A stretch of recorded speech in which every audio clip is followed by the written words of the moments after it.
Berjumpa lagi dalam permenungan kita edisi Senin 26 Desember 2022, hari kedua dalam oktav Natal.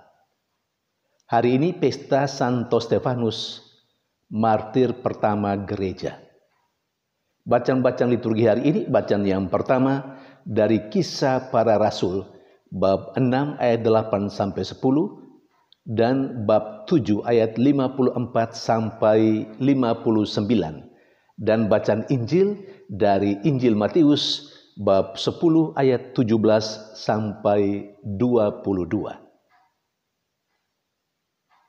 Kedua bacaan liturgi hari ini mengungkapkan arti dan makna kemartiran dalam kekristenan, secara khusus dalam gereja Katolik.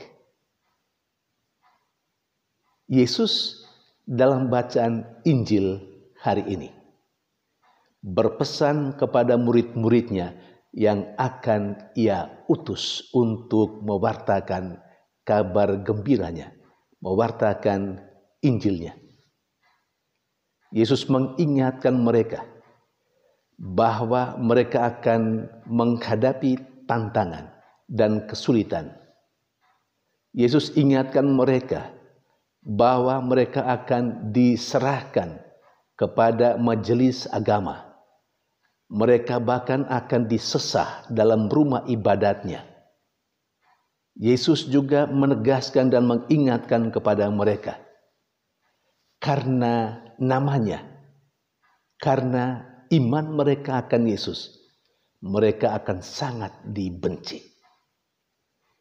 Bahkan yang membenci dan yang menyerahkan mereka kepada majelis agama, yang akan membunuh mereka, itu tidak saja orang-orang di luar kehidupan mereka, tetapi orang-orang yang paling dekat dengan mereka.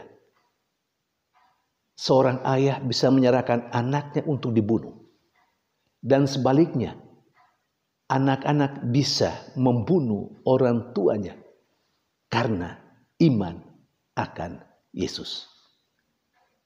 Artinya, Yesus mau mengatakan bahwa ketika dalam karya pewartaan para rasul itu, para muridnya itu, dan ketika mereka sendiri juga mendapat tantangan dari orang yang mungkin tidak yakin dan tidak percaya kepada Yesus, bahkan mereka juga diingatkan bahwa jika karena pewartaan mereka ada begitu banyak orang yang menjadi percaya kepada Yesus, nah, orang-orang yang menjadi percaya kepada Yesus itu juga akan mendapat kesulitan dan tantangan. Mereka akan mengalami penderitaan. Bahkan mereka akan dibunuh. Jadi yang dibunuh tidak saja para murid Yesus yang diutus oleh Yesus, tetapi orang yang karena pewartaan mereka menjadi percaya pada Yesus. Orang-orang ini juga yang akan menderita dan yang akan dibenci serta dibunuh oleh orang lain yang tidak percaya kepada Kristus, yang sangsi kepada Kristus, termasuk keluarganya sendiri, termasuk orang tuanya sendiri ataupun anak-anaknya sendiri. Yesus juga menegaskan kepada para muridnya untuk tidak perlu takut apa yang harus mereka jawab berhadapan dengan orang-orang yang menyesah, yang membunuh mereka. Karena Roh Kudus yang akan berbicara melalui mulut mereka. Saudari dan saudara yang terkasih, bagian terakhir Yesus mengatakan, barang siapa yang setia sampai akhir dalam iman, maksudnya dalam keyakinan dan kepercayaan kepada Kristus, mereka akan selamat. Saudari dan saudara yang terkasih, dalam pesan yang disampaikan oleh Yesus ini kepada murid-muridnya yang akan ia utus untuk pergi mewartakan Injilnya, terkandung arti dan makna kemartiran dalam kekristenan, secara khusus di dalam gereja Katolik.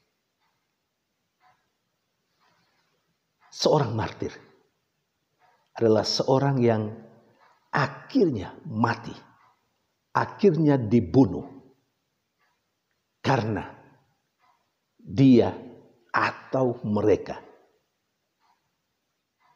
percaya kepada Kristus.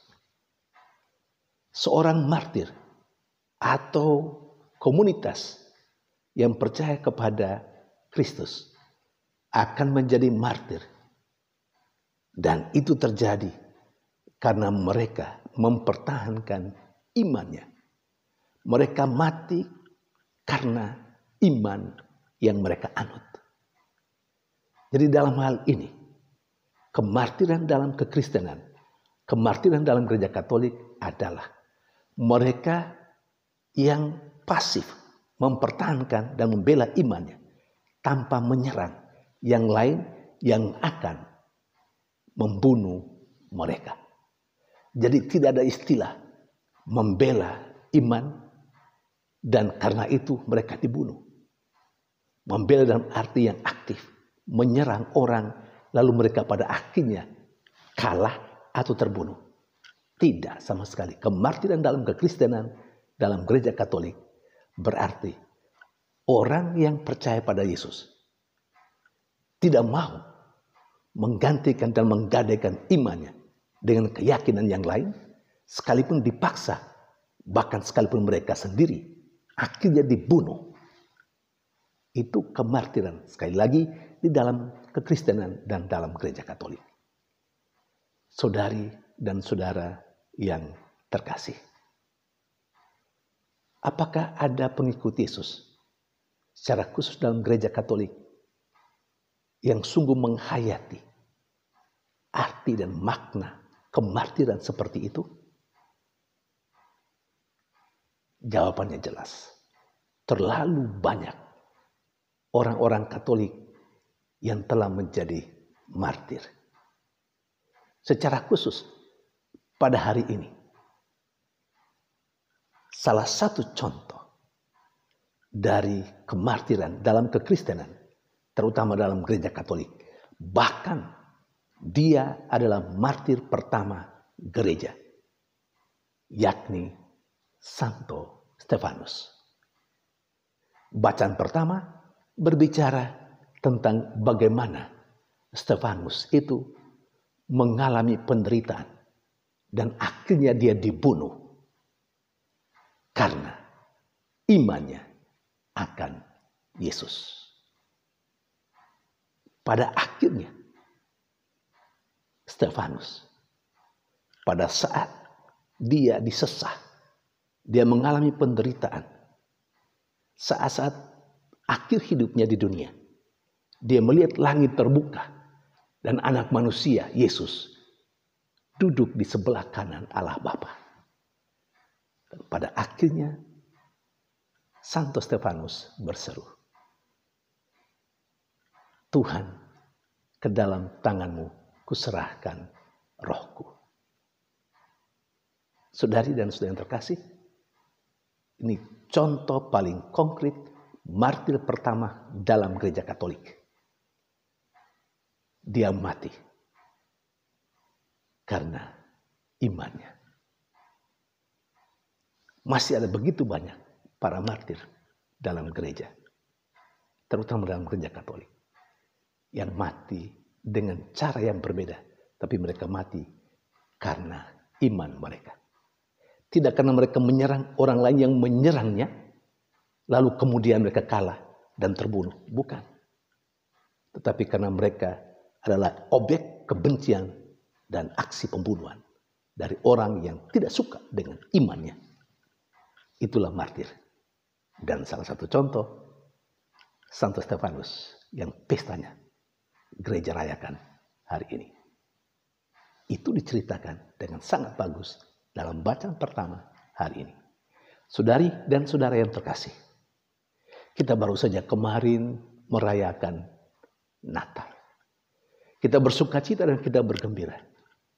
Tapi ingat, melalui pesta Santo Stefanus hari ini, sukacita dan kegembiraan kita karena Tuhan yang hadir di tengah kita. Dia yang adalah Allah pada awal mulanya dari keabadian, yang telah menjadi manusia. Ketika kita mengimani Dia, kita mempunyai tanggung jawab. Kita mau membela, kita mau menyatakan keimanan kita dalam kehidupan kita sehari-hari, termasuk kalau karena iman kita akhirnya dibunuh. Saudari dan saudara terkasih, baiklah kehidupan martir pertama gereja, Santo Stefanus, menjadi inspirasi bagi kita untuk tetap kokoh dan teguh dalam iman kita, apapun yang akan terjadi. Karena Yesus berkata, yang setia sampai akhir akan memperoleh keselamatan. Tuhan memberkati.